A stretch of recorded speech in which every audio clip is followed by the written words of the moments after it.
स्कंद 2 अध्याय 3 श्लोक संख्या 20।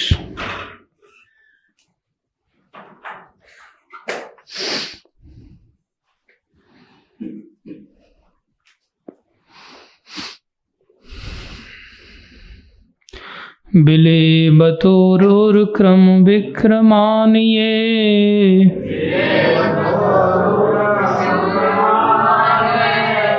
न श्रण्वत कर्णपुटे नरस्य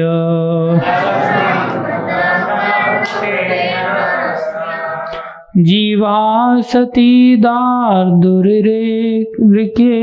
सूत जीवासति दार्दुरिरेकेव सूत न चोपगायत उर्गाय गाथा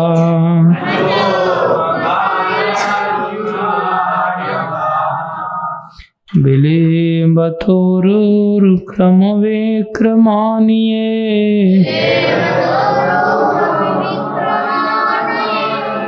न श्रण्वतः कर्णपटे नरस्य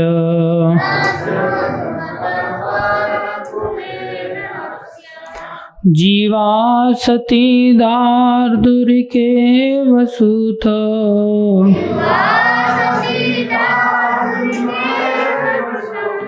न चोपगायत उर्गाय गाथा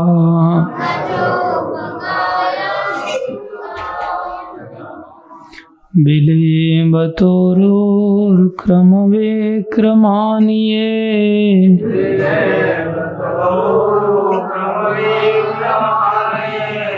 न श्रण्वतः कर्णपुटे नरस्य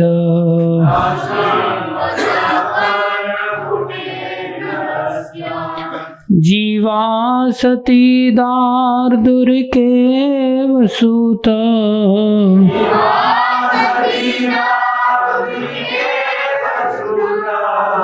न चोपगायत्युर्गाय गाथा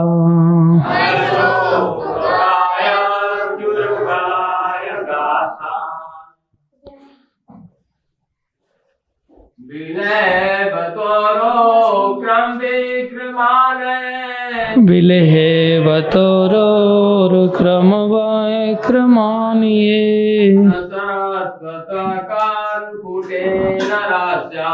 न श्रण्वत कर्णपुटे नरस्य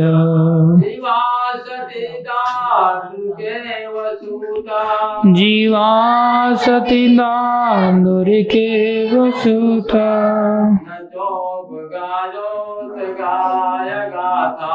न चोपगाय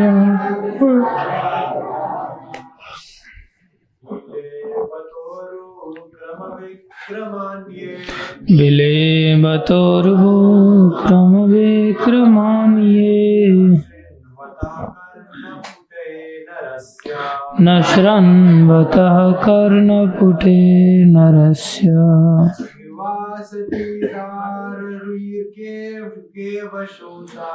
जीवासति दारुर्केव सूत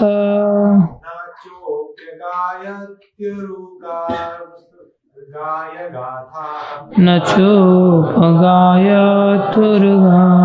गाथा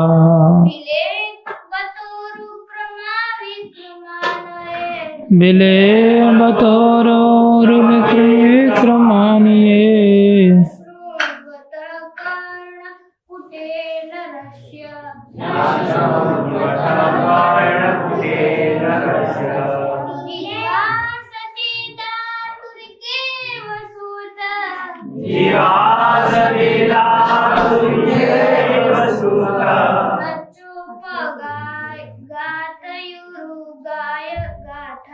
न चोपगायत्युर्गाय गाथा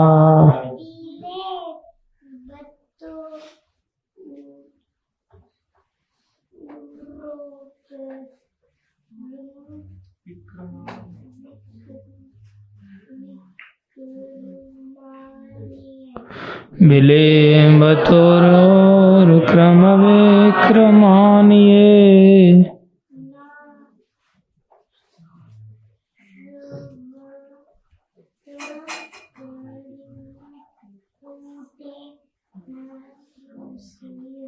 न कर्षण्वतः कर्णपुटे नरस्य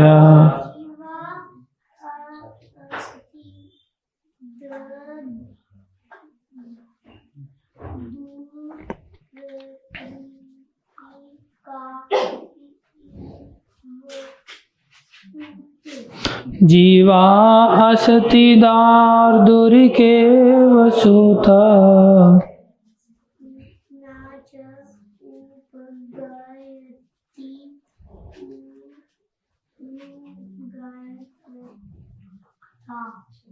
न चोपगायत्युद्गाय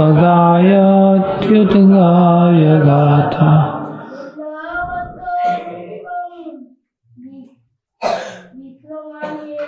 विलेवतोरोरुक्रमवेक्रमान्ये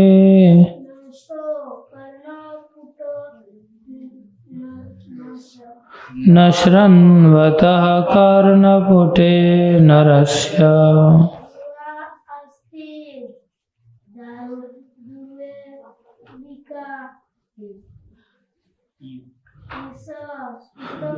जीवा सती दार्दुरिके वसुता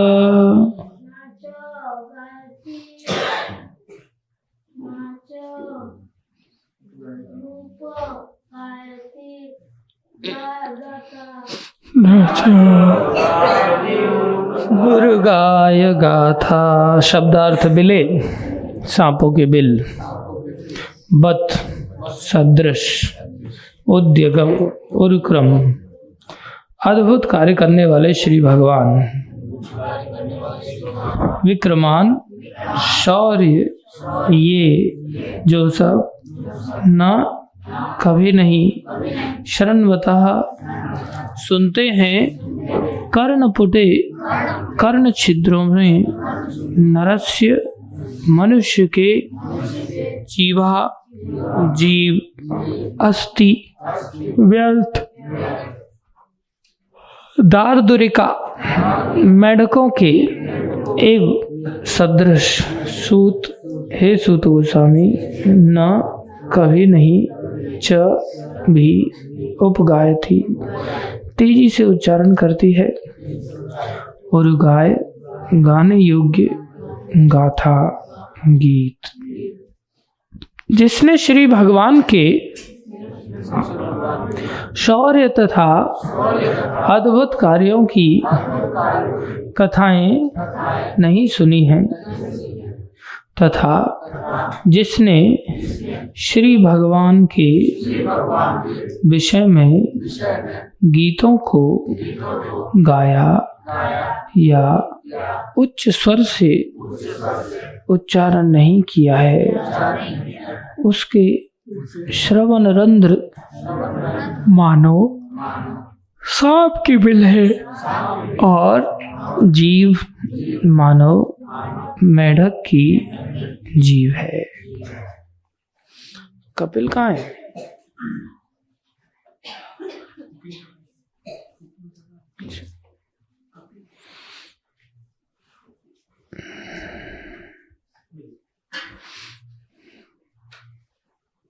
फोन करके पूछ लीजिए। तात्पर्य अर्चनी वंदनी प्रातः स्मरणी जगत श्रील प्रभुपाद जी द्वारा श्रील प्रभुपाद की जय। श्री भगवान की भक्तिमय सेवा शरीर के सभी अंगों या उपांगों द्वारा संपन्न होती है। यह आत्मा की दिव्य गतिशील शक्ति है, अतएव भक्त श्री भगवान की सेवा में 100% लग जाता है। भक्ति कोई तभी कर सकता है जब उसके शरीर की इंद्रियां श्री भगवान के संबंध की दृष्टि से शुद्ध हों और वह अपनी समस्त इंद्रियों से श्री भगवान की सेवा कर सकता हो। ध्यान देने वाली बातें हैं, सब ध्यान से सुनिए। भक्ति कोई तभी कर सकता है जब उसके शरीर की इंद्रियां श्री भगवान के संबंध की दृष्टि से शुद्ध हों और वह अपनी समस्त इंद्रियों से श्री भगवान की सेवा कर सकता हो। फलतः जब तक इंद्रियां केवल इंद्रिय तृप्ति में लगी रहती हैं, तब तक इंद्रियों तथा उनके कार्यों को अशुद्ध या भौतिकतावादी ही मानना चाहिए। परम इंद्रियां इंद्रिय तृप्ति में नहीं अपितु पूर्णतः श्री भगवान की सेवा में लगी रहती हैं। श्री भगवान अपनी समस्त इंद्रियों सहित परमेश्वर हैं और सेवक जो श्री भगवान का अंश है वह भी उन्हीं इंद्रियों से युक्त होता है। श्री भगवान की सेवा इंद्रियों का नितांत शुद्ध उपयोग है। जैसा कि श्रीमद् भगवत गीता में कहा गया है, श्री भगवान ने पूर्ण इंद्रियों से उपदेश दिया और अर्जुन ने पूर्ण इंद्रियों से उसे ग्रहण किया।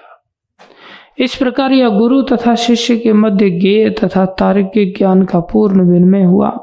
आध्यात्मिक ज्ञान कोई विद्युत आवेश नहीं है जो गुरु से शिष्य में प्रवेश करता है, जैसा कि कुछ कुप्रचार करने वाले मूर्खतावश दावा करते हैं।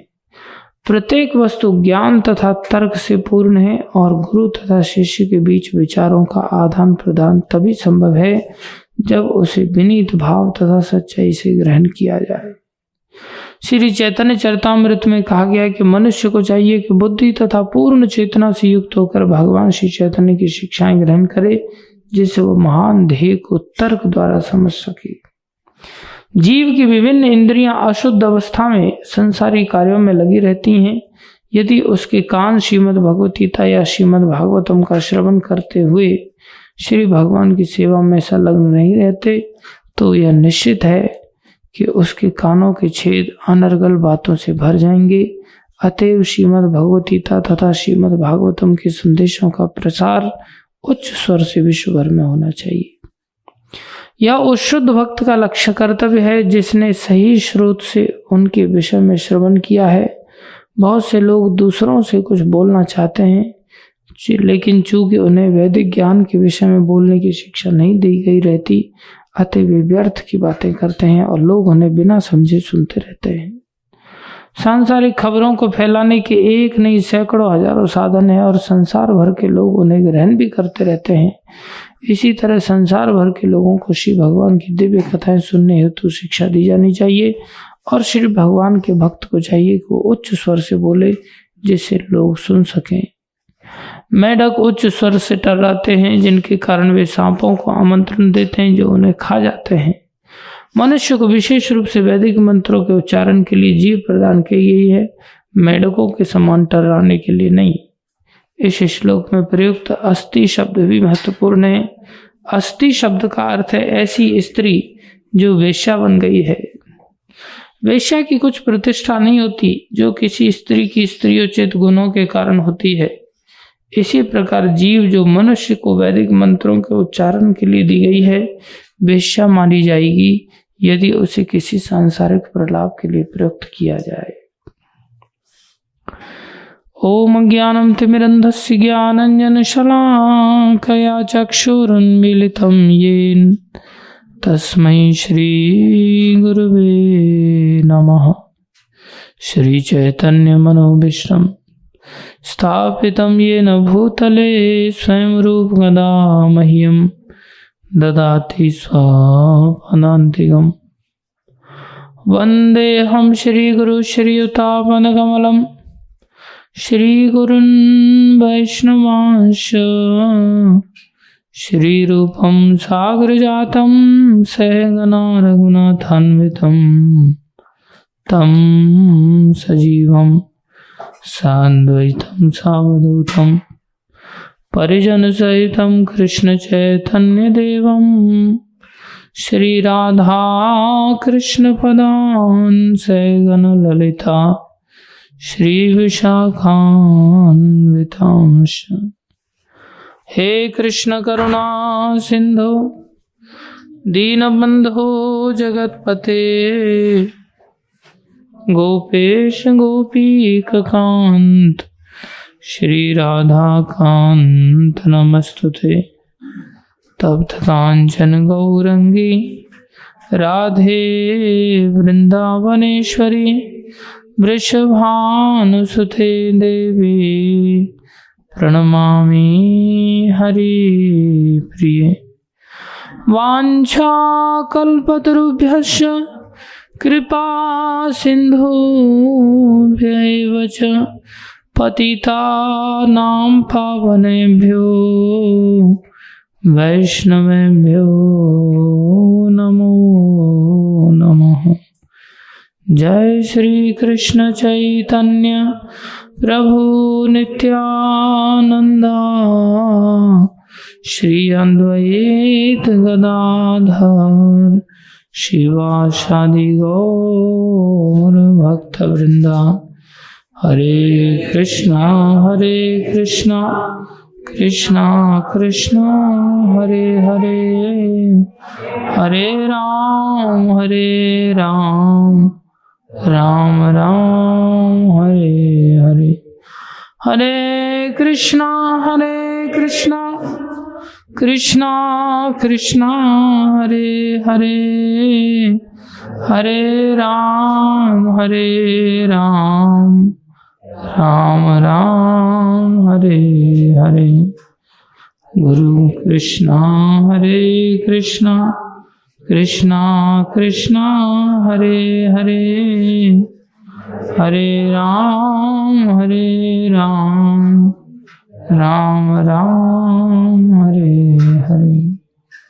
गुरुवे गौरचंद्राय राधिकाय तदालये कृष्णाय कृष्ण भक्ताय तद्भक्ताय नमो नमः।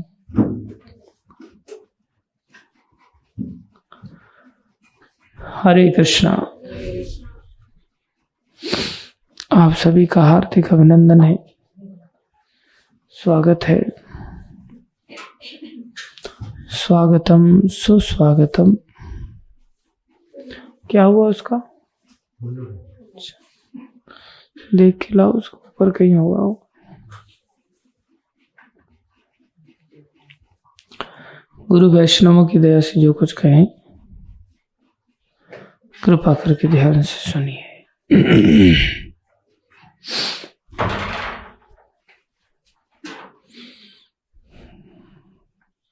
कहाँ जा रहे हो तुम? जाओ।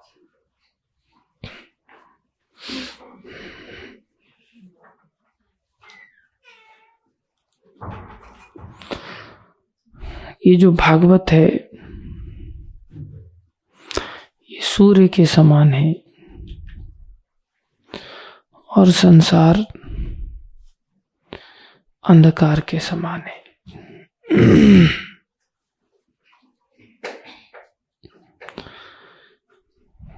इस संसार में कोई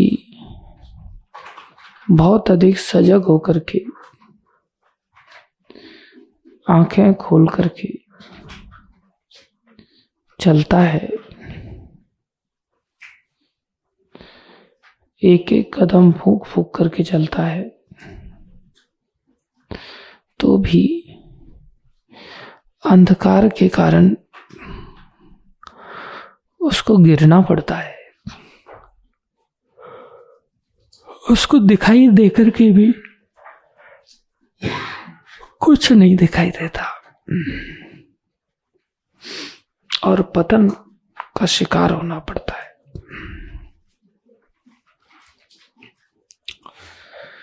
दूसरी ओर ये भागवत ऐसा अद्भुत वस्तु है कि इसी संसार में यदि कोई इस भागवत का आश्रय लेकर के चलता है, कैसे चलता है? भागवत का आश्रय लेकर के चलता है तो ऐसे प्रकाश से उसका हृदय भर जाता है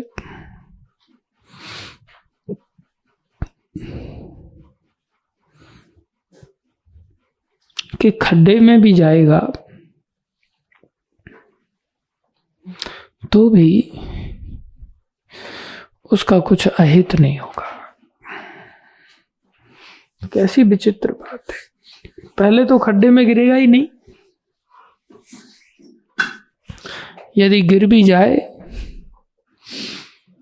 तो उसका अहित नहीं होगा। अर्थात इस भागवत को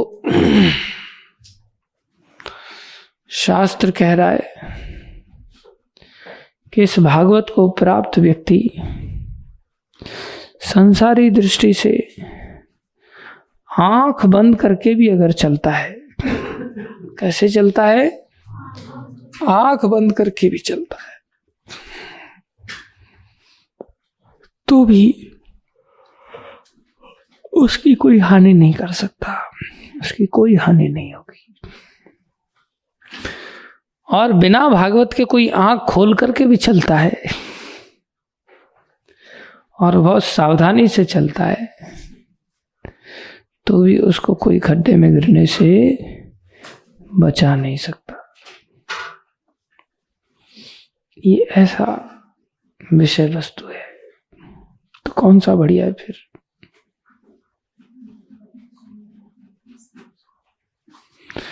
आंख बंद करके दौड़ लगाना और गड्ढे में गिर जाने के बावजूद भी कुछ नहीं होना, वो अच्छा है, या आंख खोल करके चलना और दिखाई देते हुए भी गड्ढे में गिर जाना और हाथ पैर टूट जाना, वो अच्छा है?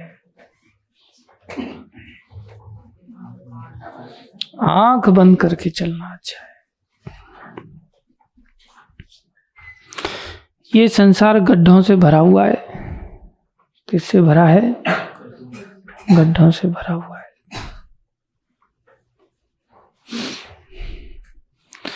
इस संसार के बारे में कहा है पदम पदम विपदाम हितेशाम। ये संसार पग पग पर विपत्तियों से भरा पड़ा है और हमें समझ नहीं आता। ऐसे गड्ढे हैं इस संसार में।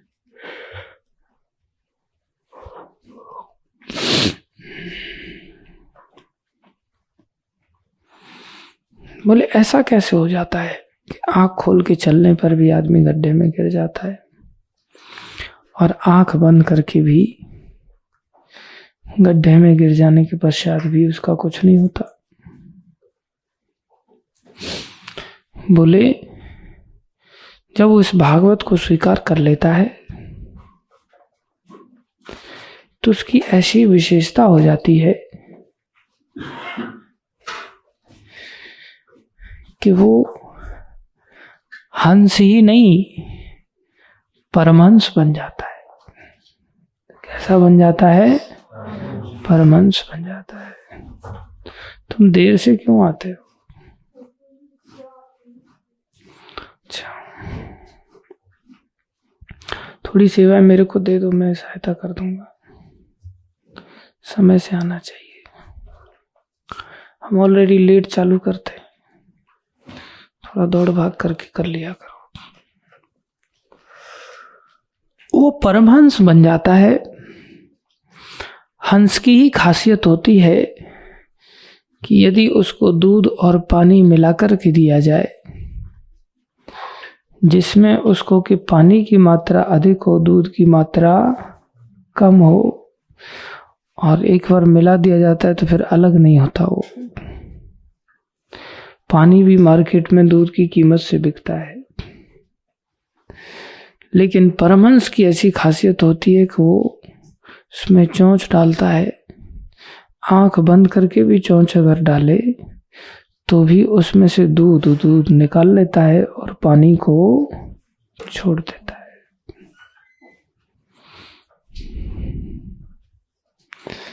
जो सार वस्तु है, ऐसा बढ़िया हंस का उदाहरण है कि वो सार वस्तु को ग्रहण कर लेता है। संसार की गंदगी में भी सार वस्तु तो है, उस सार वस्तु को ग्रहण कर लेता है और बाकी चीजों को छोड़ देता है। दूसरी ओर कोई व्यक्ति है जिसने हृदय में भागवत को नहीं ग्रहण किया है,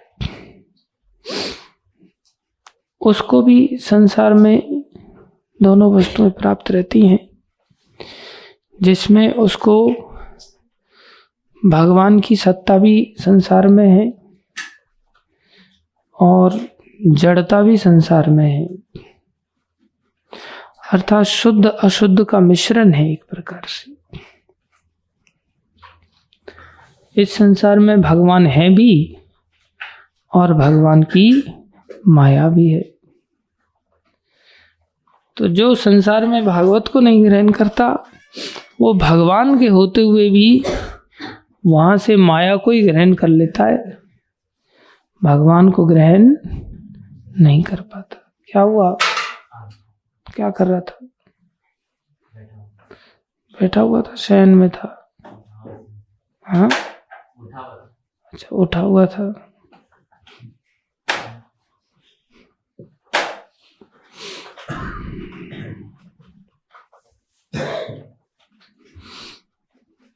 ये विशेषता होती है। उदाहरण के लिए हिरण्यकश्यप था, उसने मंदराचल पर्वत पर जाकर के, मंदराचल की घाटी में जाकर के बहुत कठोर तपस्या किया। 36,000 वर्ष तक वो खड़ा रहा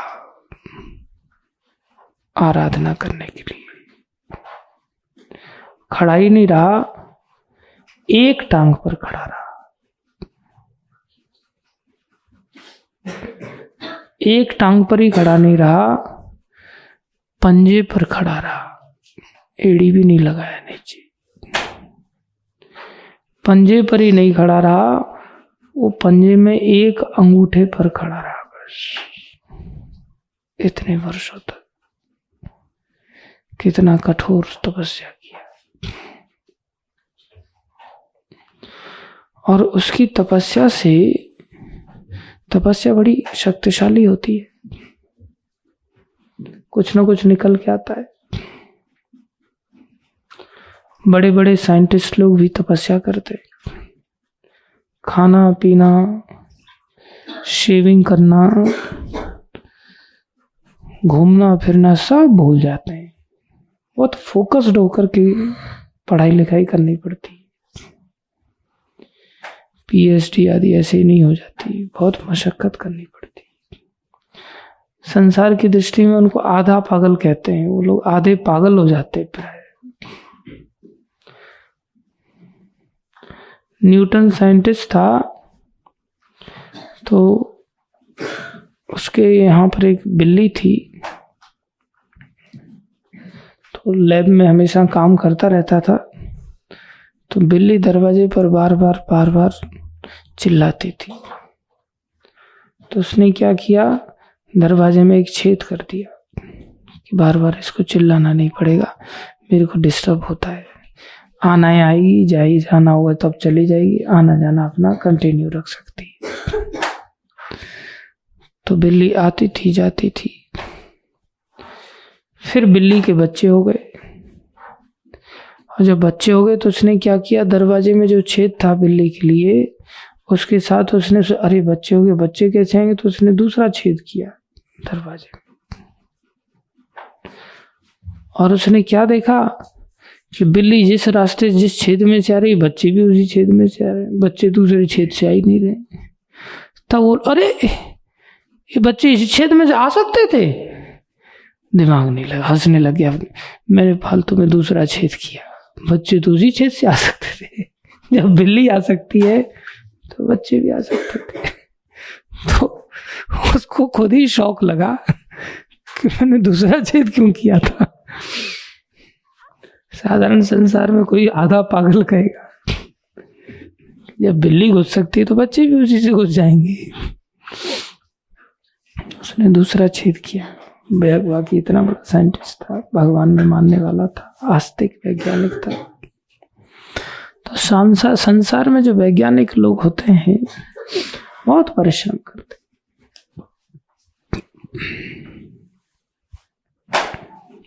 गड्ढे में गिरने का अर्थ क्या है? गड्ढे में गिरने का अर्थ क्या है? बड़ी ऊंची बात है वो, पहले छोटी बात करते। गड्ढा संसार में जानते, गड्ढा देखा है? गड्ढे में गिरना मतलब दांत टूटना, पैर टूटना, कीचड़ से लथपथ होना, ज्यादा गहरा होगा तो टपक जाना, मर जाता है, इसको गड्ढे में गिरना कहते हैं।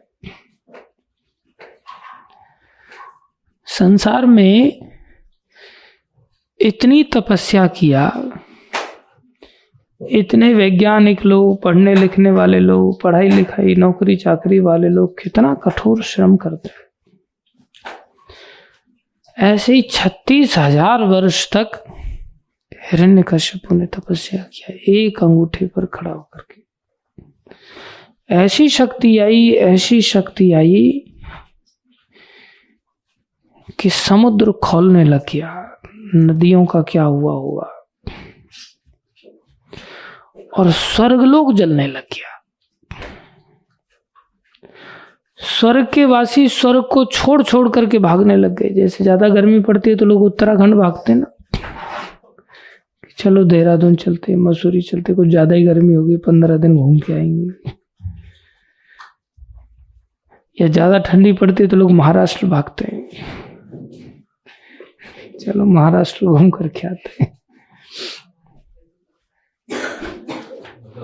हाँ, मथुरा में आते वो ऐसा सोच के आते कि अभी ठंडी नहीं होगी वहां, और यहाँ आते तो पता चलता अरे गलत आ गए।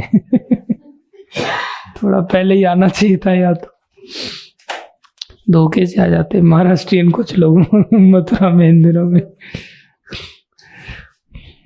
तो इतनी आराधना किया उसने, ऐसी तपस्या किया, स्वर्ग के देवी देवता लोग ब्रह्मा जी के पास भागे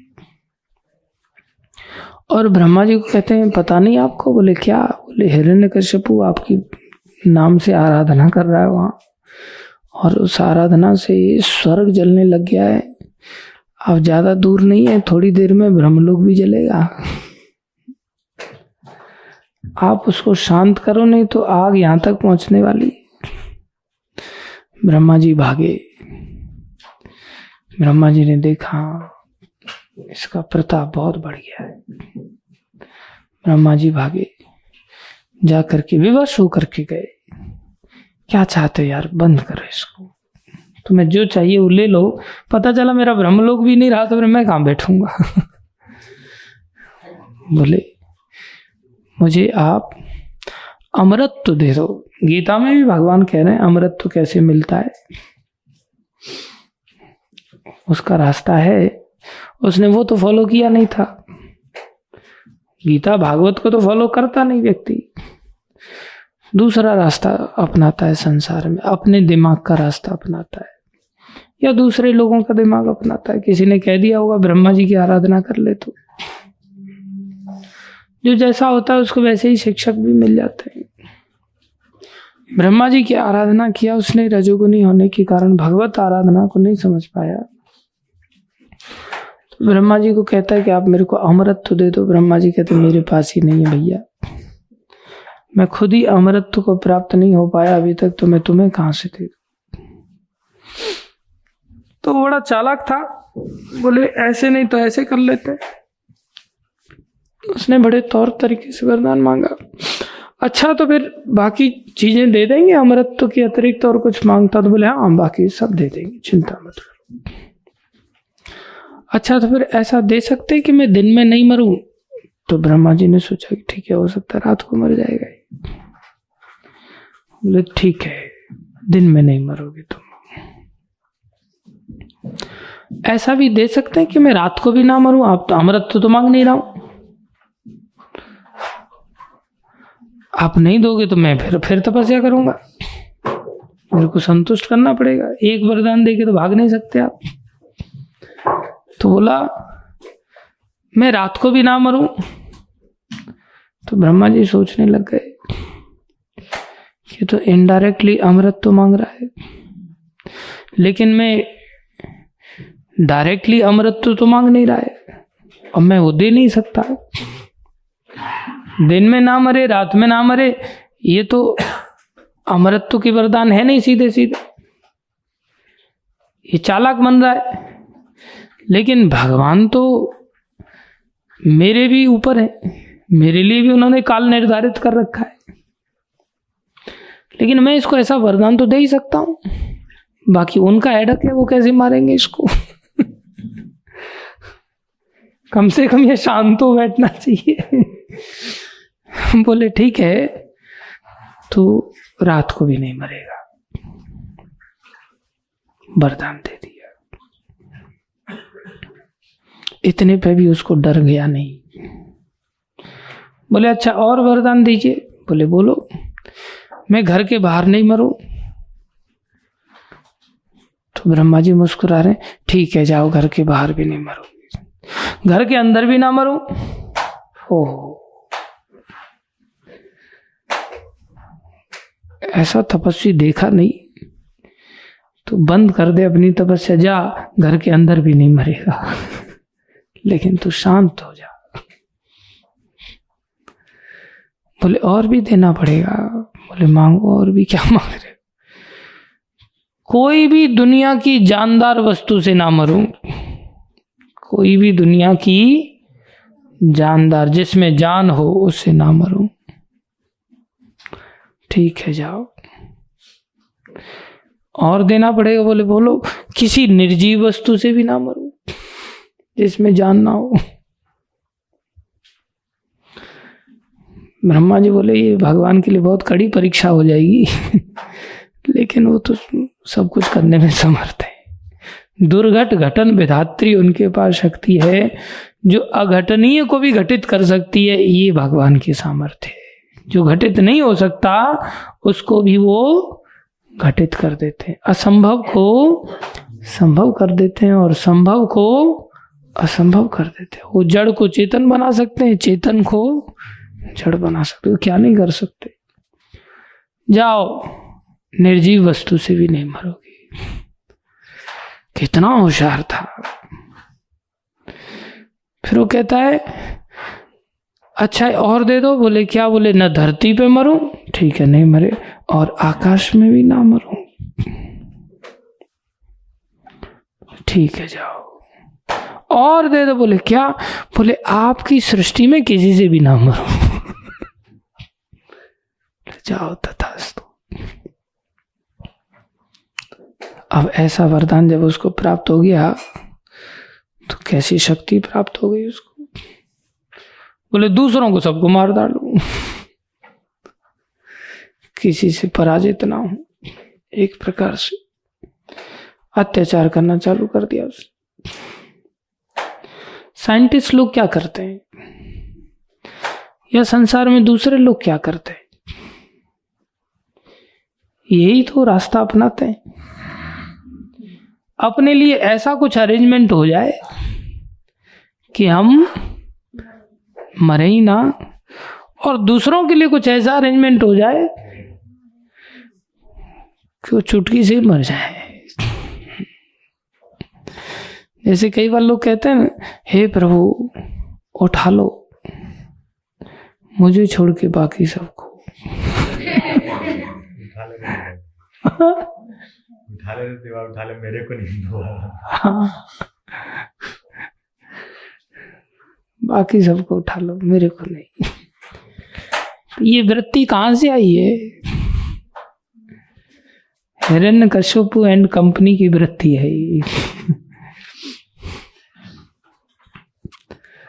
हम सभी अपना आपको सेव करना चाहते हैं, दूसरे सब उसको कहते अपना काम बनता भाड़ में जाए। भाड़ क्या होता है?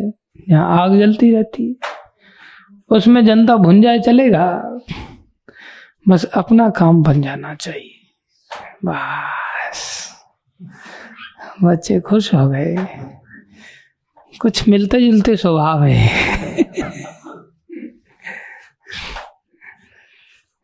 ऐसा जो सोच रखते हैं वो हिरण्यकश्यप की वृत्ति की सोच है। किसकी सोच है? हिरण्यकश्यप। वैष्णवों की सोच कैसी होती है? वैष्णव सोच ऐसी रखते हैं, दूसरा कोई दुखी ना रहे, उन सब के दुख हमें प्राप्त हो जाए, ऐसे वैष्णव सोचते हैं। वैष्णव जन तो तेने कहिए जे, वैष्णव जन तो तेने कहिए जे, पीड़ पराई जाने रे, पीड़ जाने रे, पर दुखे उपकार करे तोए, पर दुखे उपकार करे तोए। कहाँ है कपिल जी? आए नहीं, उनको देखे बिना हृदय तृप्त नहीं हो रहा है। उठे हुए थे तो वहां से लुढ़क नहीं पड़े थे अभी तक। पर दुखे उपकार करे तोए, पर दुखे उपकार करे तोए, मन अभिमान आने रे, मन अभिमान आने रे, मन अभिमान आने रे, अभिमान आने रे। वैष्णव जन तो तेने कहिए ये, वैष्णव तेने कहिए ये, पीड़ पराई जाने रे, पीड़ पराई जाने।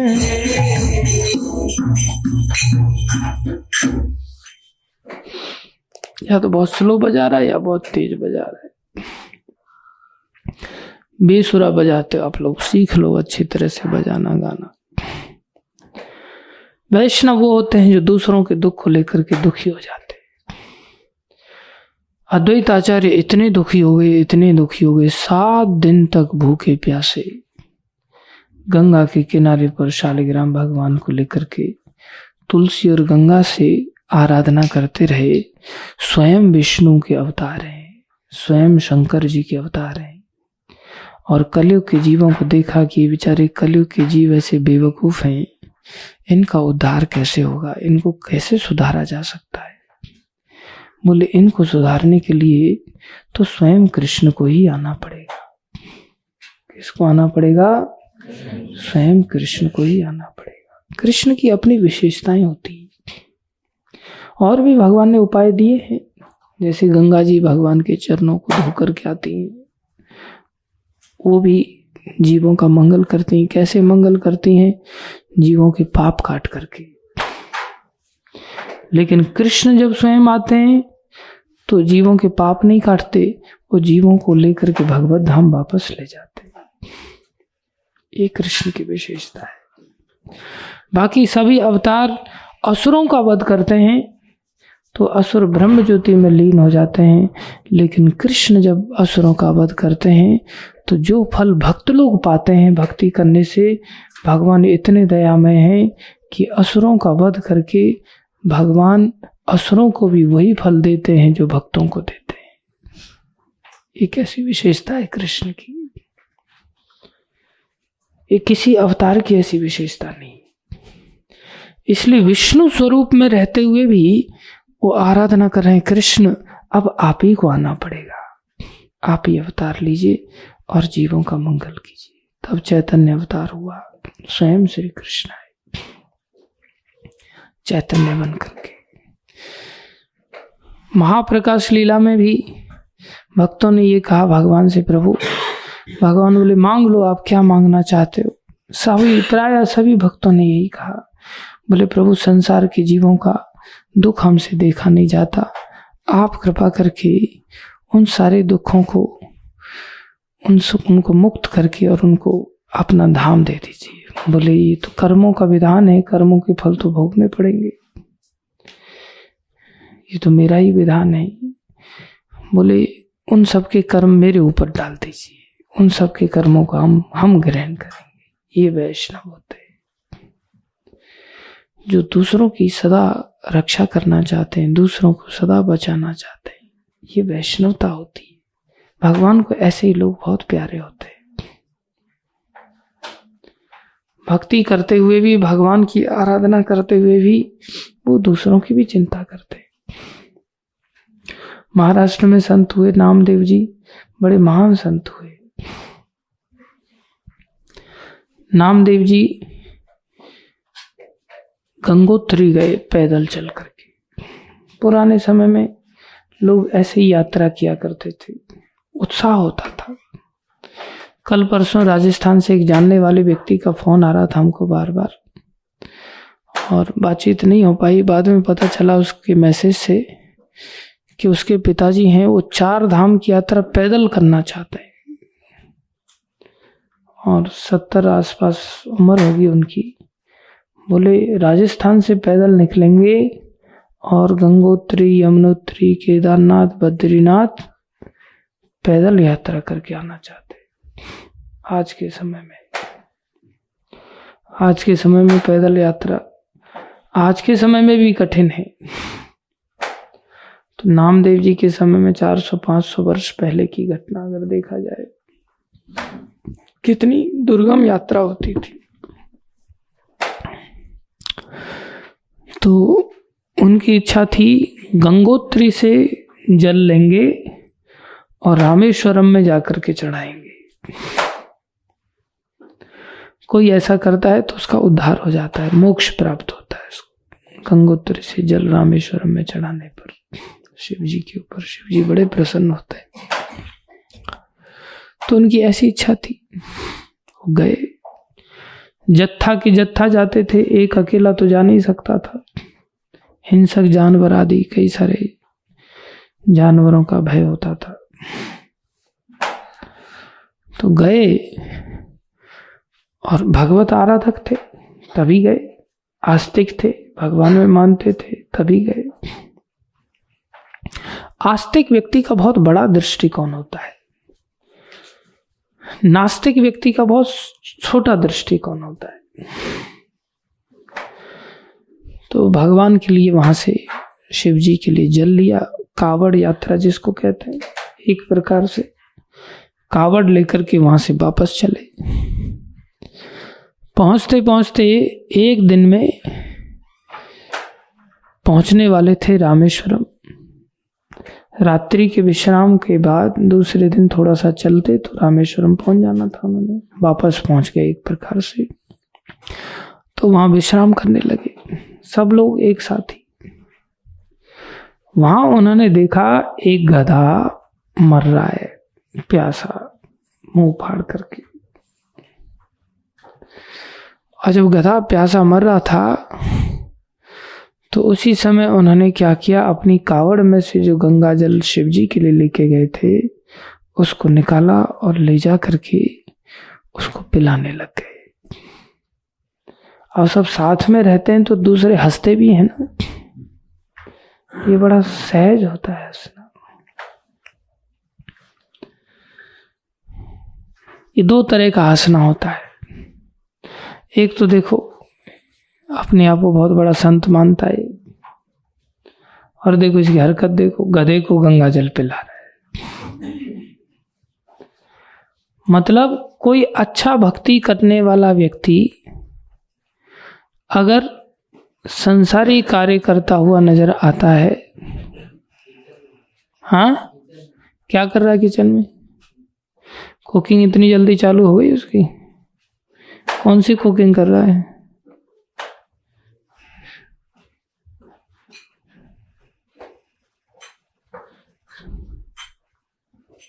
बुला के लाओ उसको।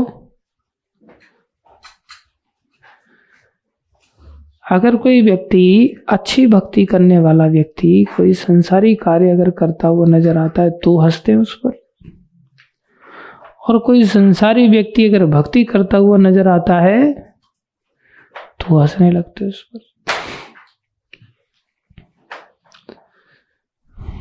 लेकिन भक्त परवाह नहीं करता। जैसे किसी ने कभी माला नहीं की और उसको अगर माला पकड़ा दी जाए ना तो हंसना चालू हो जाते, देखो फंस गया बेचारा। सुबह में इन भक्तों को माला दे रहा था, इनकी धर्म पत्नियां माताएं थोड़े से हंस रहे थे, आप चक्कर में आए हो। बहुत दिन तक बोले आपको आदत है नहीं, इनको जब माला दे रहे थे तब आप दोनों माताएं हंस रहे थे ना, तो हाँ बोले अब चक्कर में आए हैं, अभी तक तो खूब आनंद लिए, अब फंसे हैं, अब ऊंट पहाड़ के नीचे आया है, तो हंसते हैं। और कोई अगर अच्छी भक्ति कर रहा हो और कोई गधे की सेवा करता हुआ नजर आ जाए तो भी ऐसे, देखो ये ठाकुर जी की सेवा करने वाला व्यक्ति गधे की सेवा में लगा हुआ है, क्या हो गया इसकी बुद्धि को। प्रभुपाद कीजिए। तो लोग उनको हंसने लग गए और टोकने लग गए, अरे नामा तुम्हारी बुद्धि खराब हो गई है, इतना मेहनत करके इतना दूर से महीनों की यात्रा और तुमने सब कबाड़ा कर दिया गधे की सेवा में, क्या बुद्धि है तुम्हारी, बुद्धि खराब हो गई, भ्रष्ट हो गई तुम्हारी, शिवजी रुष्ट हो जाएंगे तुम्हारे ऊपर।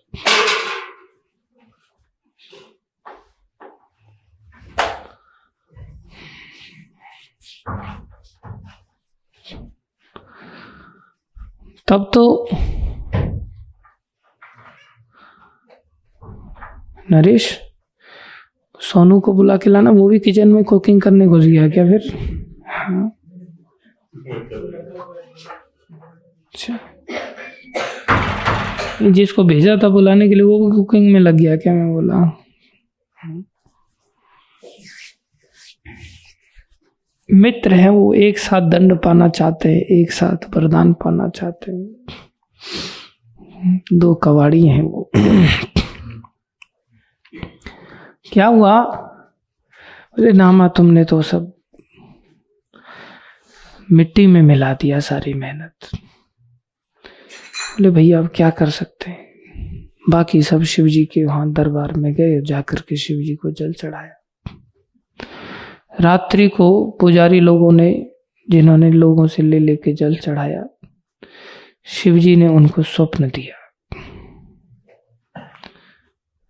और शिव जी कहने लगे कि आज मेरे को तृप्ति मिली है,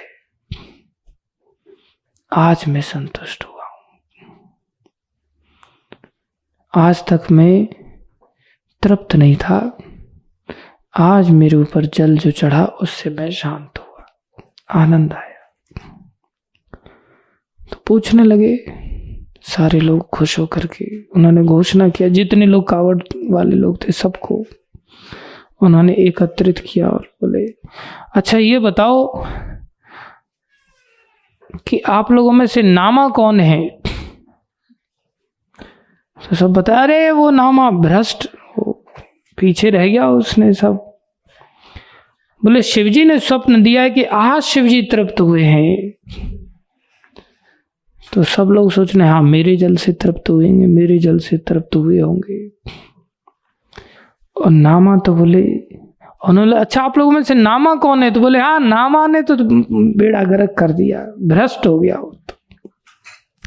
बोले नहीं शिवजी ने कहा है मैं नामदेव के जल से तृप्त हुआ हूं आज। नामदेव के जल से तृप्त हुए? नामदेव ने तो जल चढ़ाया ही नहीं, नामदेव ने तो गधे को जल पिला दिया, मर रहा था वो। बोले जो भी है हमें अच्छी तरह से याद है कि नामदेव को भगवान ने आशीर्वाद दिया है, ये नामदेव ही है। सबके मुंह पीले पड़ गए, नामदेव ऐसे भक्त है।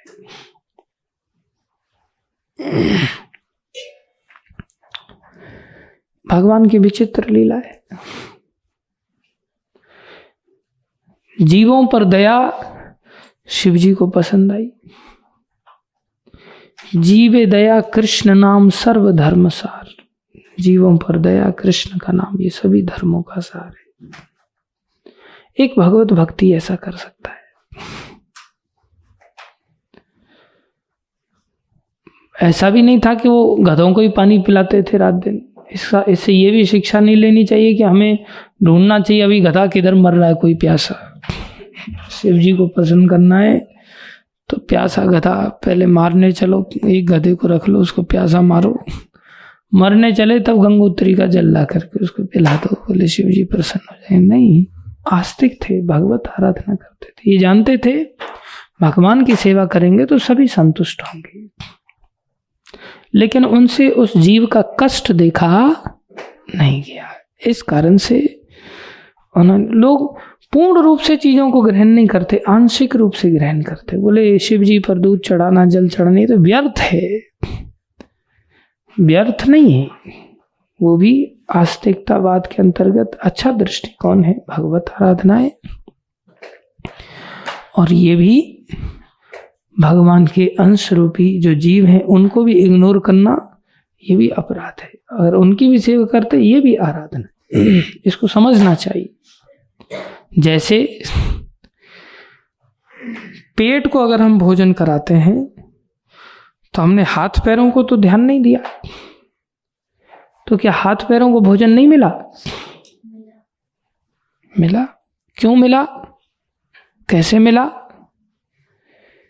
पेट ने भोजन सारे हाथ पैरों को शक्ति के रूप में पहुंचा दिया, क्योंकि बाकी हाथ पैर क्या है? पेट के अंश है, शरीर के अंश है। अगर पूर्ण को दिया जाएगा तो अंश को अपने आप ही प्राप्त हो जाएगा। लेकिन इसका अर्थ ये नहीं है कि हम अब हर परिस्थिति में बोले पेट को ही भोजन देंगे, हाथ पैर की ओर देखेंगे भी नहीं। सम्यक रूप से कार्य करना होता है। हाथ पैर ठंडी में से कुड़ रहे हैं, दर्द होने लग रहा है और हम पेट को भोजन देने में लगे हुए। उस स्थिति में पेट को भोजन देने के साथ साथ हाथ पैरों के लिए भी अग्नि का अरेंजमेंट करना चाहिए। ये सम्यक दृष्टिकोण है।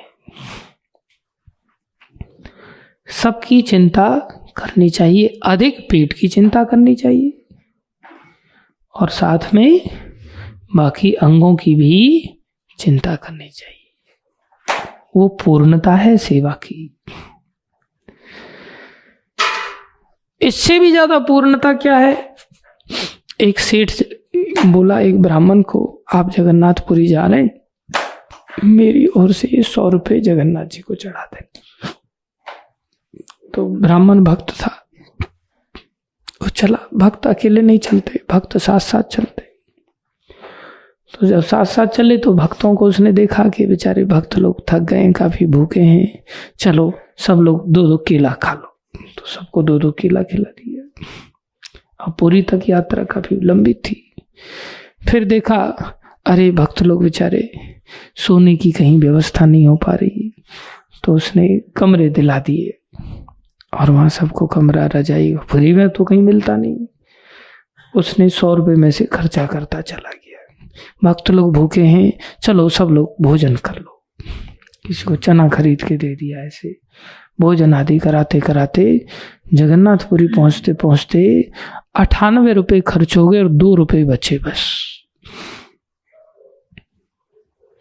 और उसने क्या किया, 2 रुपये ले जा करके जगन्नाथ जी को, सेठ के ये 2 रुपये हैं प्रभु, 100 रुपये दिए थे उसने, 2 बचे हैं, ये 2 आपको चढ़ा देता हूं।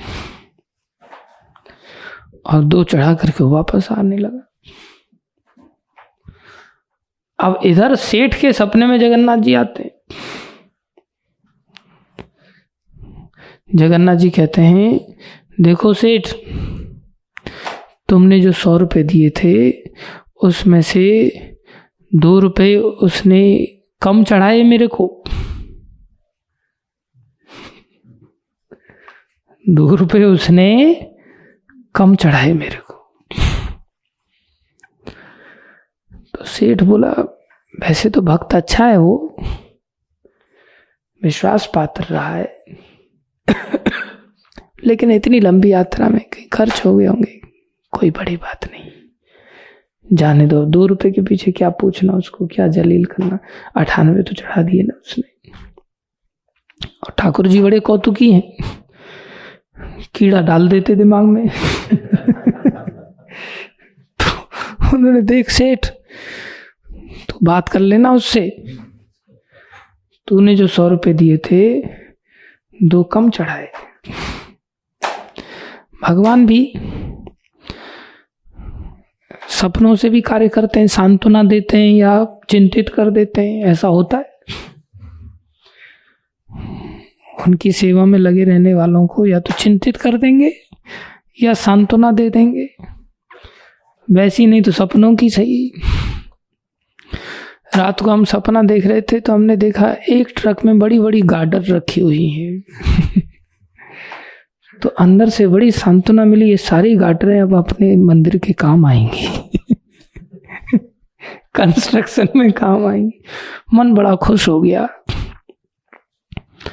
गाटर पत्थर को देख करके। और फिर सुबह जगे तो कहीं ट्रक फ्रक कुछ था ही नहीं। खैर, तो ब्राह्मण आया, ब्राह्मण आकर के रामा कृष्णा हुई, सेठ जी राधे श्याम, जय जगन्नाथ, बोले जय जगन्नाथ। अब सेठ संकोच के कारण पूछ नहीं रहा है, और ये भक्त है, अब ये भी थोड़े से डरे हुए। मैंने 2 ही रुपए चढ़ाए बेचारे के, तो अपनी ओर से मैं कुछ कहना चाहता हूँ आपसे। नहीं कोई बात नहीं, हमें पता है आप क्या कहने। नहीं, फिर भी मैं, आपको क्या पता है समझ नहीं मुझे, मैं आपको फिर भी बताना चाहता हूँ, मुझे माफ करना। आपके 100 रुपए जो दिए हुए थे उसमें से मैंने 2 ही रुपए भगवान को चढ़ा पाया। तो उसको दिमाग घूम गया, 2 ही रुपए चढ़ा पाया। वहां तो ठाकुर जी ने कहा कि 98 रुपए चढ़ाए, ये उल्टा ही बोल रहे हैं। बोले हाँ। बोले 2 रुपए कम चढ़ाए या 2 रुपए चढ़ाए? बोले नहीं, 2 ही रुपए चढ़ाए। क्या मतलब? बोले हाँ, मेरी मजबूरी समझो, मैं अकेला, मुझसे देखा नहीं गया, बेचारे भक्त लोग दुखी थे, भक्तों का दुख मुझसे देखा नहीं, मैंने 98 रुपए खर्च कर दिए पूरी यात्रा। सेठ भी भक्त, ओहो समझ गया। इसका मतलब जो भक्तों की सेवा में 98 रुपए खर्च हुए, भगवान ने केवल वही स्वीकार किया। 2 रुपए जो इन्होंने जगन्नाथ जी को चढ़ाए, चढ़ा करके भी भगवान ने उनको स्वीकार नहीं किया। ध्यान दें, ये पूर्णता के भी ऊपर की बात है। जब हम जीवों की सेवा करते हैं, जैसे कोई हाथ पैरों की सेवा करे और पेट को भोजन ना दे, ये अच्छा है कुछ नहीं करने से, लेकिन उससे भी अच्छा है कि हाथ पैरों के साथ साथ पेट की भी सेवा करे। मुख्य रूप से पेट की सेवा करे, फिर साथ में हाथ पैरों की सेवा का ध्यान रखे। ये पूर्णता है। और पूर्णता की भी पूर्णता कब होती है? जब भगवान के भक्तों की सेवा की जाए। अर्थात संसार में संसारी जीवों की सेवा करना अच्छी बात है, उससे भी ज्यादा अच्छी बात है भगवान की सेवा करना, उससे भी ज्यादा अच्छी बात है भगवान की सेवा के साथ साथ संसारी जीवों की सेवा की जाए, उससे भी अच्छी बात है भगवान के भक्तों की सेवा की जाए। फिर किसी की हो या ना हो, भगवान की भी ना हो चलेगा, भक्त से बढ़कर और कोई सत्ता नहीं। क्योंकि भक्त की चरणों में जो सेवा की जाएगी वो भक्त अपने लिए कभी नहीं स्वीकार करेगा, भक्त दूसरों के लिए ही उसे बांट देगा। इसलिए भक्तों की सेवा से बढ़कर और कोई सेवा नहीं होती। यहां से हम सीख रहे थे कि किस प्रकार से भक्तों से दूसरों का दुख नहीं देखा जाना चाहिए। इससे और भी हम एक शिक्षा लेंगे, याद दिलाना इस प्रसंग को मेरे को क्लास के अंत में। हम दो बातें चल रहे थे लेकर के, एक संसारी दृष्टिकोण कि संसारी व्यक्ति भी मेहनत करता है और मेहनत करके क्या दृष्टिकोण पाता है, मैं बचूं बाकी सब मर जाएं। और भक्त कैसा सोचता है, बाकी बचें मैं बेशक मर जाऊं। क्या हुआ भाई,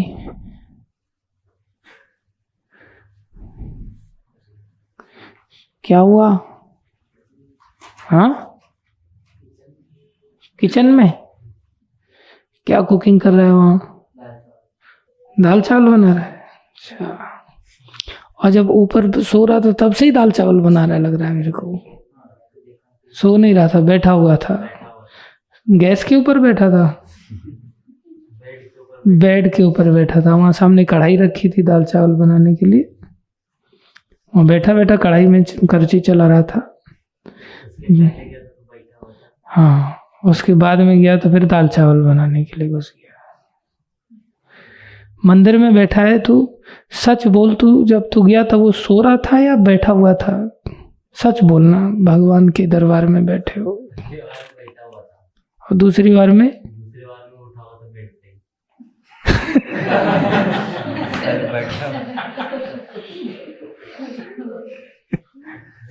बैठा हुआ था।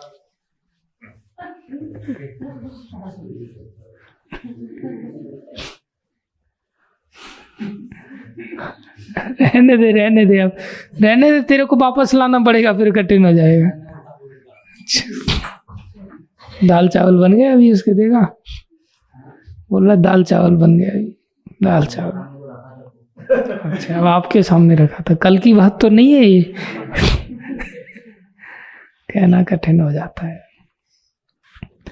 खैर, भक्त ऐसा सोचता है कि बाकी सब बचें, अगर मरना ही है तो मैं मरने के लिए तैयार हो जाता हूं। ऐसे भक्तों का दृष्टिकोण होता है।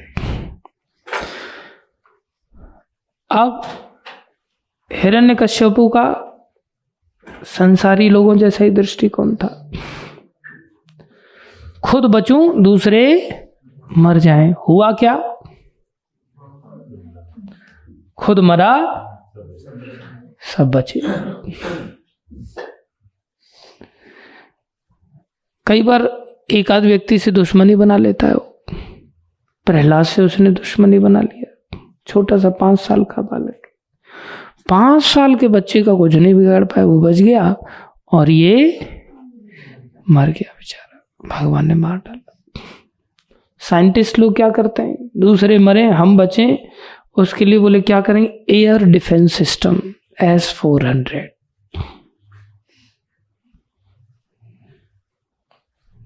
लगा देते, आयरन डोम, जिससे कहीं से हमारे ऊपर आक्रमण ना हो जाए। दूसरे के लिए रॉकेट लॉन्चर, दूसरे के लिए मिसाइल्स, दूसरे के लिए फॉस्फोरस बम, दूसरे के लिए एटम बम। ऐसे ऐसे मेहनत कर करके साइंटिस्ट बनाते हैं, बस तुरंत मर जाए और अपने आप को सिक्योर कर लेते हैं। होता क्या है, बनाते समय साइंटिस्ट लोग किडनैप हो जाते हैं ज्यादातर, और साइंटिस्ट लोग मारे जाते हैं। किसने मारा, कहाँ मारा, कौन मार के गया, पता ही नहीं चलता। ऐसे ही बेमौत मारे जाते जैसे हिरण्यकश्यपु मारे, सबने मरना पड़ता है। तो जो संसारी दृष्टिकोण में बहुत फूंक फूंक करके कदम चलता है, इन आंखों से आंखें खोल करके चलता है, और यहाँ से आक्रमण हो सकता है, यहाँ से आक्रमण हो सकता है, पूरा डोम ही तैयार कर दो, एकदम आयरन डोम, कुछ भी बना लो तुम मारे जाओगे। लादेन को उसके यहीं पर मार दिया गया, सबको ही मारा जाना होता है। और एक भक्त को, जिसने अगर भागवत को स्वीकार कर लिया है, वो व्यक्ति को अगर आंख बंद करके भी वो चले संसार में, बहुत सावधान ना रहे, जैसे प्रहलाद महाराज थे, उनको तो धकेल दिया जाता था, जाओ तुम्हें पहाड़ से फेंका जा रहा है, तुम मर जाओ। और मरते थे वो? नहीं। सर्पों के कुएं में फेंक दिया जाता था, मरे वो? नहीं। आग जो ऑल डिवोरिंग पर्सनैलिटी है, जो सर्वभक्षी है, सब कुछ खा जाती है, आग के अंदर रखा गया, वो भी प्रहलाद को नहीं खा पाई। और जो आग से बचने का वरदान प्राप्त थी होलिका, उसको मरना पड़ा। क्या खासियत थी प्रहलाद महाराज की। ऐसे भक्तों को ऐसी जगह भी पटक दो ना, जहां टॉयलेट बाथरूम ना हो और प्रेशर आ गई हो और जाना पड़ रहा है, और वहां फिर सांप निकल रहे हैं। जैसे हमारे रासौली में हमारे बेचारे रोशन प्रभु रहते हैं, वहां टॉयलेट बाथरूम ही नहीं, यमुना का किनारा है, जंगली इलाका है, सांप निकलते रहते हैं। मैं हर बार जाता हूं ऐसा सोच करके कि अब तो रोशन मिलेगा ही नहीं, टपक गया होगा। ऐसी ठंडी रहती है, विशाल गर्मियों में गर्मी पड़ती है, चारों तरफ कोई रिहायशी इलाका नहीं है, ऐसा लगता है कोई चोर आ जाएगा, डाकू आ जाएगा, पता नहीं कोई क्या करेगा, सांप आ जाएगा, कीड़े मकोड़े, खाने पीने की भी कोई व्यवस्था नहीं। फिर भी मैं जाता हूँ, देख करके मैं सोचता हूँ कम से कम अस्थियों को यमुना में विसर्जित कर दूंगा जाकर के, नहीं मिलेगा तो देखता हूँ तो हर बार वही मिलता है मेरे को, हंसता खिलता मिलता है। तो जो भक्त होते हैं ना, उनको संसार में कहीं भी पटक दो, आंख बंद करके भी चलेंगे ना, तो भी उनका कोई कुछ नहीं बिगाड़ सकता। ऐसा बड़े बड़े आचार्यों ने अनुभव किया है।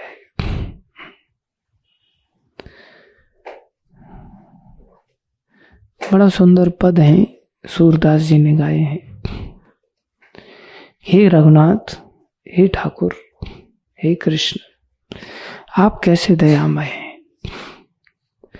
वो याद करके लिख रहे हैं, बोले जब मैं चलता हूं, अंधे थे हो, तो पहले युद्ध होते थे, युद्ध के मैदानों में तो लड़ाइयां होती रहती थी, वहीं चले जाते थे।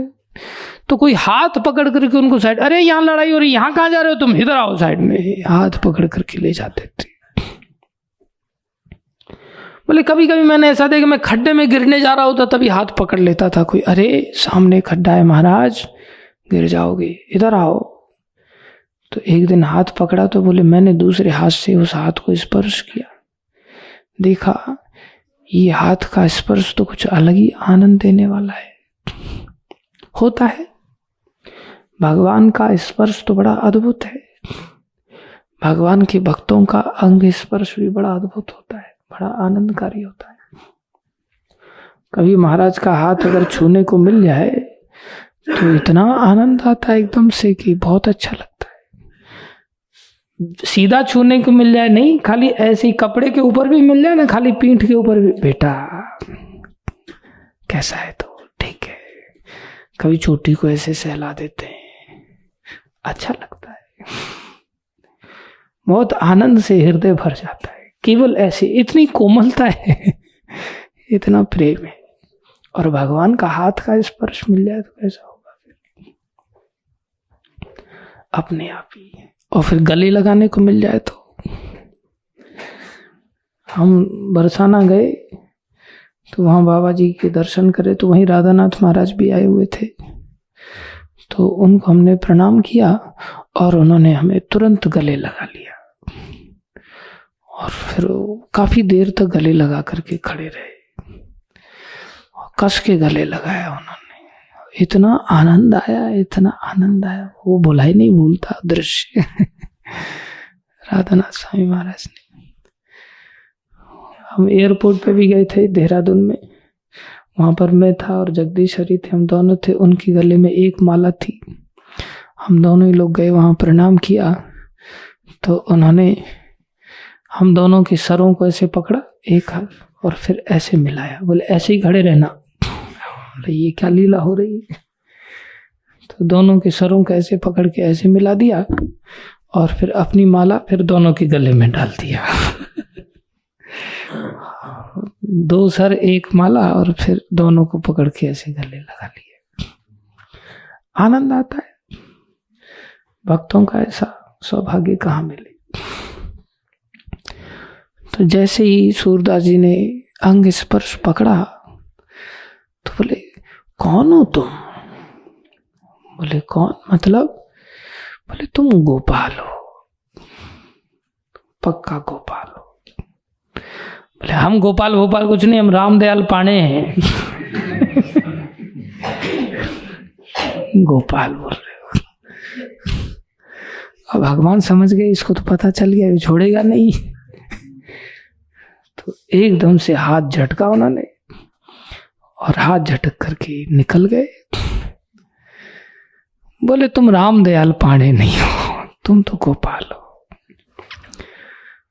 तब वो आर्त भाव से गाने लगे, बाह छुड़ाए जात हो, बाह छुड़ाए जात हो, निबल जान के मोय, निबल जान के मोय, हृदय से जब जाओगे, हृदय से जब जाओगे, तो मर्द बदूंगो तो मर्द बदूंगो तो। अरे ज्यादा ताकत है, अभी तो मैं अंधा हूं इसलिए मेरे को निर्बल मान करके आप बांह छुड़ा करके जा रहे हो। इतनी ताकतवर हो तो हृदय से जाके दिखाओ। हृदय में तो मैं तुम्हें बांध के रखा हुआ है, कभी नहीं जा सकते, कैदी बना लिया है। और भगवान हंसते हुए चले गए। भगवान अपने भक्तों को गड्ढे में गिर भी जाएं तो भी सदा रक्षा करते। ऐसे भक्त कैसे बनेंगे हम, ऐसे हंस कैसे बनेंगे? संसार में दोनों ही चीजें हैं।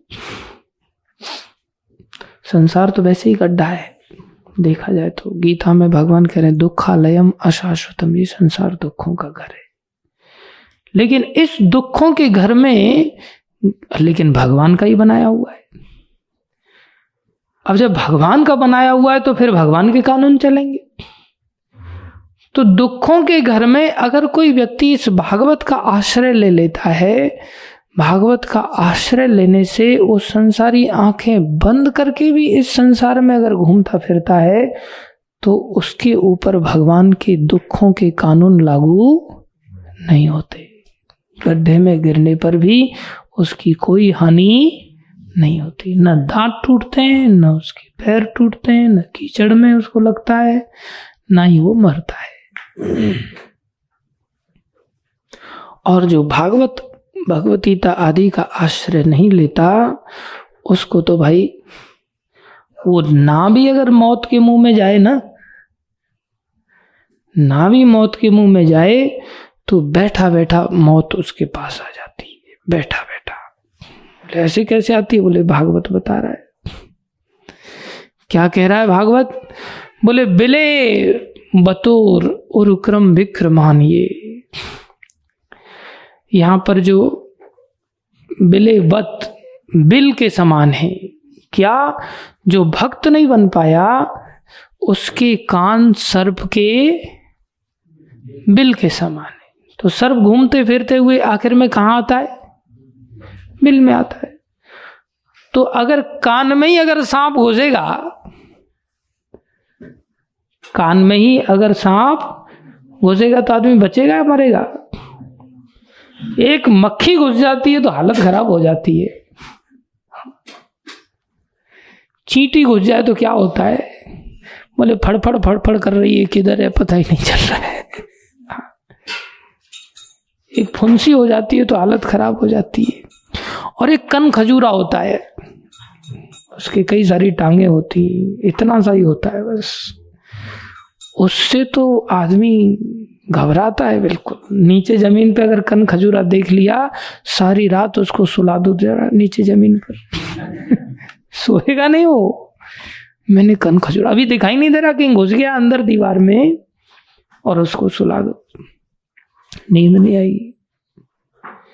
नीचे देखने पर भी, बेड पे भी नींद कठिन आती, ऊपर चढ़ गया तो कन खजूरा देखा, वो कान में ही घुसता है। और भैया किसी के कान में अगर सांप घुसे तो क्या होगा?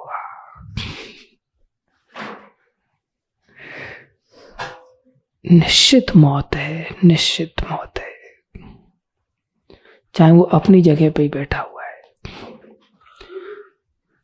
तो कान तो अपने बिल में जाएगा, और बिल हमने तैयार करके दे दिया उसको, आ जा भैया ये बिल है मेरे, एक नहीं 2 बिल है, दोनों साइड से 2 घुस जाओ, एक नाग एक नागिन, जोड़ा घुस जाओ क्या होगा? बोले कृष्ण कथा जिन कानों से श्रवण नहीं की जाती, उनके कान कृष्ण कथा को छोड़ करके जो भी बातें इधर उधर से सुन रहे हैं, वो सब सर्प बन करके अंदर घुस रहे, और वही मौत का कारण बनेंगे, वही मौत का कारण बनेंगे।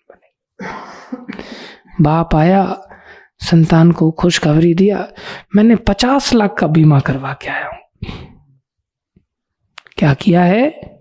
50 लाख का बीमा करवा के आया। बच्चों को पता चला, बच्चे लोग खुश हो गए, बोले टपका दो इसको, अब 50 लाख मिल जाएंगे, मिलजुल के टपका। वही बात है, उसको लग रहा है ये तो बड़ी खुशी की बात है, खुश खबर है ये तो। और ये भूल गया है कि खुश खबर नहीं है, घूम करके बेटा तेरे लिए जान के दुश्मन बनने वाले हैं। पता चल गया इनको कि गया और 50 लाख की आमदनी चालू। निश्चित होता है ऐसा। ऐसे ही संसार का प्रत्येक समाचार, संसार की प्रत्येक वार्ता, अगर वो कहीं भी कृष्ण से जुड़ी हुई नहीं है। सुखदेव गोस्वामी से सूत गोस्वामी या परीक्षित महाराज ने अनेकों प्रश्न किए, उसमें कई राजाओं के संबंधित प्रश्न भी थे। इसने क्या किया, उसने क्या किया, इसके साथ ऐसा क्यों हुआ, उसके साथ वैसा क्यों हुआ। लेकिन उसमें कुल मिलाकर के शौनक ऋषि पूछते हैं, अगर उन सब बातों का कृष्ण से कोई संबंध है तो बताओ, नहीं है तो फिर जाने दो। अर्थात संसार की कोई भी वार्ता का संबंध अगर इवेंचुअली कृष्ण से नहीं है तो वो बात सर्प की तरह है, हमारे कान में घुस रही है। सांप ठंडा होता है, घुसते समय तो बड़ी ठंडक देता है वो, लेकिन जहर बहुत भयानक होता है, मरना पड़ता है। बोले बिले बतुर उरुक्रम विक्रमान ये न शरणवत। अगर कोई नहीं सुनता है, कर्ण पुटे नरस्य, अर्थात मनुष्य के विशेष रूप से जो कान है ना, ये तो कृष्ण कथा, जो विक्रम भगवान है, त्रिविक्रम भगवान है, उरुक्रम भगवान है, जिनके विक्रम अर्थात विशेष कार्य हैं, यशस्वी कार्य हैं, तेजस्वी कार्य हैं, अगर उनकी वो लीलाओं को ये कान नहीं सुनते, तब किसकी तरह है कान? सर्प के बिल की तरह। दो काम बहुत ज्यादा करते हम लोग, या तो कानों से फालतू की बातें सुनना और जीभ से फालतू की बातें करना। बोले जीवा असति दार्दुरिक एव, दार्दुरिक माने मेढक। बरसात जब हो जाती है, बरसाती मेढक कहाँ कहाँ निकल करके आते हैं और कितना शोर मचाते हैं, कितना शोर मचाते हैं। और उनको ऐसा लग रहा है कि सब ऑर्केस्ट्रा फेल कर दिया हमने, हमारा ही आजकल बोले गान टान चल रहा है। लेकिन वो सब जितना तेजी से टर्राते हैं, उतना ही तेजी से सर्प उनकी ओर चला जाता है, वहां से भी मौत होती।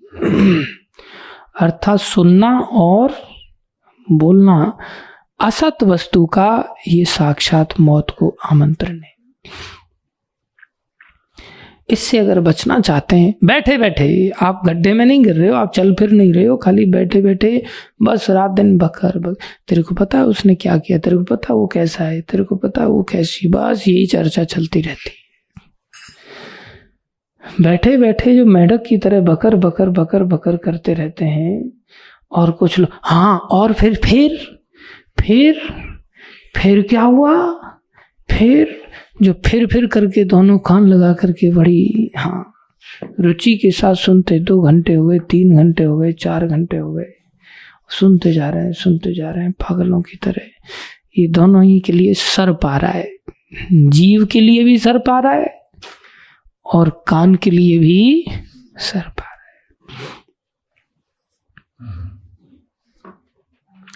दोनों ही ओर से मौत है। इसलिए प्रभुपाद जी यहां बता रहे हैं क्या करना है। फिर इंद्रियां तो मिली हैं सुनने के लिए, जीभ मिली है बोलने के लिए, ये सब चीजें तो मिली हैं। इनको क्या करें फिर? बोले इनको आप भगवान की सेवा में लगा दो। किस में लगा दो? टॉर्टोइज टेक्निक अपनाओ। ये इंद्रियां तो बहिर्मुख हैं, मन के साथ जब जाएंगे तो ये बाहर की ओर जाएंगे।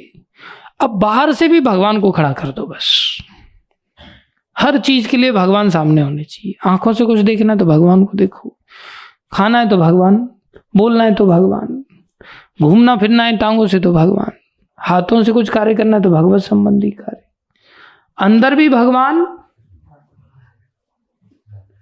बाहर भी भगवान। और भगवान के अतिरिक्त असत वस्तु हो तब बोले सारी इंद्रियों के दरवाजे फटाक से बंद कर दो। जैसे कछुआ देखता है सामने से कोई सांप आ गया, कोई भारी वस्तु आ गई, तुरंत अपनी इंद्रियों को अंदर खींच लेता है, हाथ पैर मुंह को अंदर खींच लेता है, शैल में ढक लेता है। और जैसे ही देखता है बढ़िया खाने की चीज आ गई, आटा आ गया, या तुरंत निकाल देता है, तैर तैर के चला जाता है, खाना चालू कर देता है।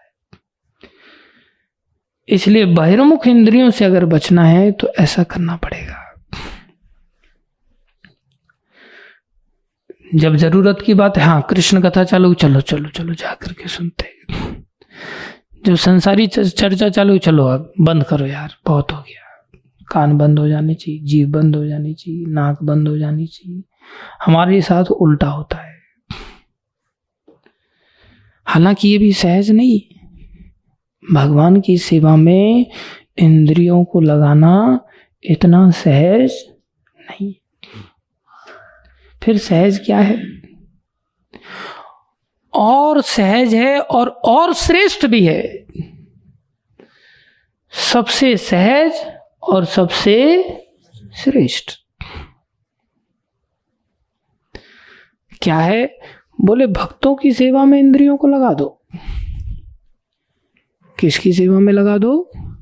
भक्तों की सेवा में लगा दो। भगवान दिखते नहीं तो सेवा में कैसे लगाएं? भक्त दिखते हैं, उनकी सेवा में लगा दो।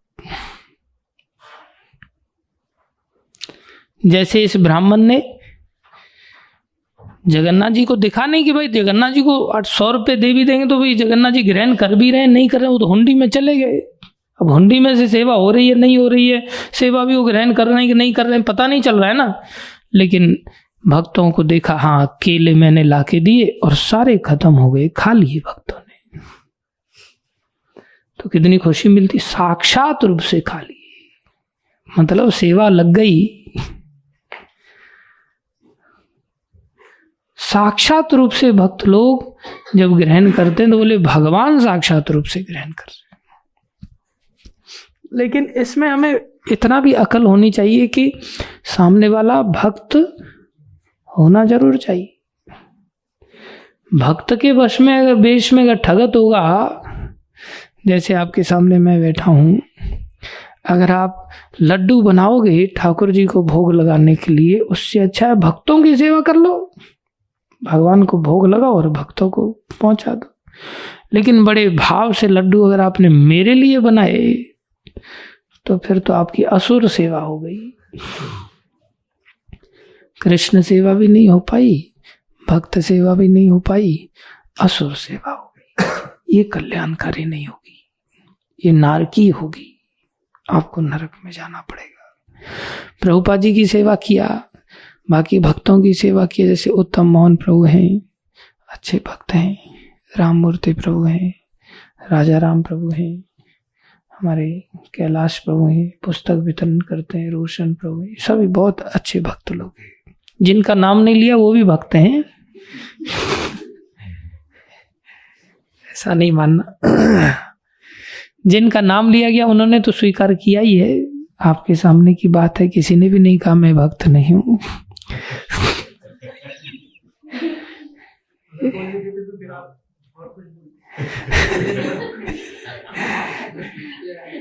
अच्छा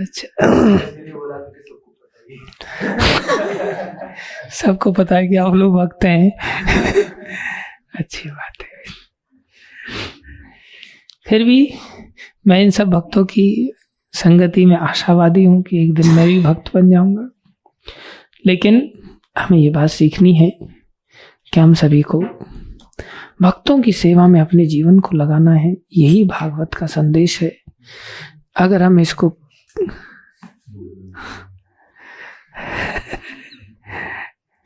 अगर हम ऐसा करेंगे तो इससे हमारा सदैव मंगल होगा। फिर आंख बंद करके दौड़ो, कहीं भी उछल कूद करो, कुछ नहीं होगा। विश्वास होना चाहिए, लेकिन जिनके अंदर विश्वास है वो सबसे ऊपर वाली छत है हमारी, वहां से कूद के देख लेना आज ही। कुछ हो जाए तो मेरे को बता देना। और विश्वास नहीं है तो कूदेगा ही नहीं, क्या कर सकते हैं। तो विश्वास बढ़ाओ, भागवत का आश्रय लो, भक्ति करो, सब मंगल होगा। धन्यवाद सभी भक्तों का धैर्य पूर्वक श्रवण करने के लिए। कोई प्रश्न किसी का तो पूछ सकते हैं। नितिन शाह जी का प्रश्न है, भागवत गौतम बुद्ध कृष्ण के 23वें अवतार है। गौतम बुद्ध भगवान आत्मा परमात्मा सब शून्य है, इसे तत्व भेद की कोई वजह? हाँ, इसकी वजह थी, उन्होंने शास्त्र का खंडन किया और शास्त्र का खंडन करके इन सभी जीवों को, इन सभी चीजों को शून्य घोषित कर दिया। वास्तव में सब शून्य नहीं होता, सभी तत्वों का अपना अपना स्थायित्व है। लेकिन उस समय की परिस्थिति ऐसी थी कि संसार में बहुत सारे लोग वेदों की आज्ञा मान करके, वेदों के सही इंटेंशन को नहीं समझने के कारण पशु बलि देते थे। और पशु बलि से जब कोई उन्हें रोकता था तो कहते थे, देखो वेद में ऐसा लिखा है, भगवान ने वेद दिए हैं, इसलिए हम भगवान को मानने वाले हैं, तो भगवान के कहने पर ही हम हत्या कर रहे हैं और मांस खा रहे हैं। पशु भी भगवान की संतान है, तो भगवान को दया आई और भगवान ने अपनी ही सत्ता को दया के कारण नकार दिया। अपनी ही सत्ता को दया के कारण जो वेद की सत्ता थी उसको भी नकार दिया और सब चीजों को शून्य घोषित कर दिया। बोले वेद नहीं है, भगवान नहीं है, कोई नहीं, सब शून्य है। और ऐसा बोल करके लोगों को अपने तेजस्वी वचनों द्वारा प्रभावित किया और लोगों को पशु हत्या से रोक दिया। ऐसा मुख्य कारण था। बाकी फिर से शंकराचार्य आदि के द्वारा भगवान ने वेदों की स्थापना कराया और जीवों को शून्यवाद से ऊपर उठाया और प्रभुपाद जी के द्वारा प्रचार प्रसार कराया। और सारे संसार में जो विशेष रूप से पाश्चात्य जगत जो शून्यवादी बन गया था, वो वेस्टर्न वर्ल्ड को प्रभुपाद जी ने फिर से आस्तिक बनाया और भगवान की शरण में लाए। इसलिए देश काल परिस्थिति के लिए थोड़े समय के लिए बुद्ध अवतार का प्रयोजन था, उस प्रयोजन को उन्होंने सिद्ध किया। ठीक है नितिन शाह जी, आप कभी आइए गोवर्धन में, हम आपसे मिलना चाहते हैं। हरे कृष्णा।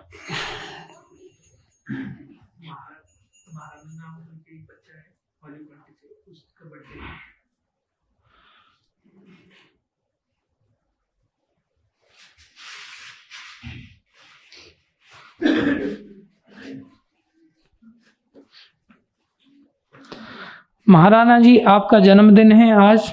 आपके लिए हमारी बहुत सारी शुभकामनाएं हैं। गुरु गौरांग प्रभुपाद इन सभी के चरणों में हम आपके लिए प्रार्थना करते हैं कि भगवान आपके ऊपर कृपा करें और आपका ये दुर्लभ मनुष्य जीवन जो भगवान ने बड़ी कृपा करके दिया है, अनेक लंबे समय के बाद आपको ऐसी शक्ति दें कि आप उनकी चरणों की ओर अपने जीवन को मोड़ पाएं और ये मनुष्य जीवन सफल कर पाएं।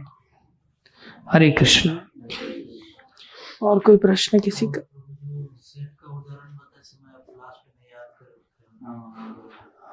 हाँ, वो हमने बताया ना, भक्तों की सेवा करने से अगर हम अपनी इंद्रियों को भगवान की सेवा की अपेक्षा भी अगर भक्तों की सेवा में लगा देते हैं तो और ज़्यादा पूर्णता हो जाती है, सहज हो जाता है।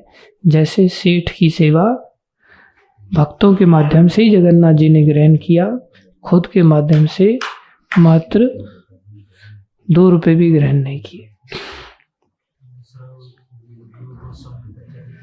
जीव गोस्वामी के चरित्र में पढ़ रहा था, वो लेकर के चला गया, उसने छीन लिया किताब, बोले समय ज्यादा हो गया, क्या करते। चलो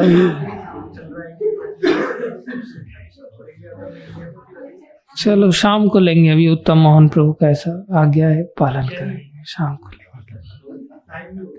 टाइम हो गया है, शाम को लेंगे अब आपके प्रश्न।